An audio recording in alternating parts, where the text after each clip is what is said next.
Hello നമസ്കാരം, ഏവർക്കും പുതിയയിലേക്ക്. ഇന്ന് ഞാൻ വന്നിരിക്കുന്നത് കിഷ്കിന്ധകാണ്ഡം എന്ന ചിത്രത്തിൻ്റെ ഫസ്റ്റ് ഹാഫ് റെസ്പോൺസുമായിട്ടാണ്. വീഡിയോയിൽ മുമ്പ് വീഡിയോ ലൈക്ക് ചെയ്യുക, ചാനൽ സബ്സ്ക്രൈബ് ചെയ്യുക. ഈ വരുന്ന സെപ്റ്റംബർ മാസം ധാരാളം ചിത്രങ്ങൾ OTT റിലീസ് ചെയ്യാൻ പോവുകയാണ്.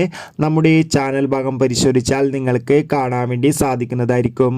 ആസിഫ് അലി, വിജയരാഘവൻ, അപർണ ബാലമുരളി, ജഗദീഷ് എന്നൊക്കെ പ്രധാന കഥാപാത്രങ്ങളായെത്തി ഇന്ന് റിലീസ് ചെയ്ത ചിത്രമായിരുന്നു കിഷ്കിന്ധകാണ്ഡം.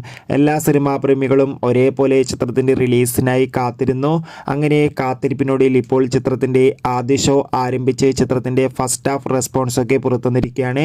ചിത്രത്തിൻ്റെ ആദ്യ പകുതി കഴിയുമ്പോൾ തന്നെ ചിത്രത്തിന് മികച്ചൊരു പോസിറ്റീവ് റെസ്പോൺസ് തന്നെയാണ് വന്നുകൊണ്ടിരിക്കുന്നത്. ചിത്രം കാണുന്ന സിനിമാ പ്രേമികളെല്ലാവരും ഒന്നടങ്കം പറയുകയാണ് ചിത്രം മികച്ചൊരു ഫാമിലി ത്രില്ലറാണെന്നും ചിത്രത്തിൽ ആസിഫ് അലിയുടെ മികച്ച അഭിനയം തന്നെ കാണാൻ വേണ്ടി സാധിക്കുന്നുണ്ടെന്നും. എന്തായാലും കിഷ്കിന്ധകാണ്ഡം എന്ന ചിത്രത്തിൻ്റെ കൂടുതൽ അപ്ഡേഷൻ അറിയാൻ വേണ്ടി നമുക്ക് കാത്തിരിക്കാം.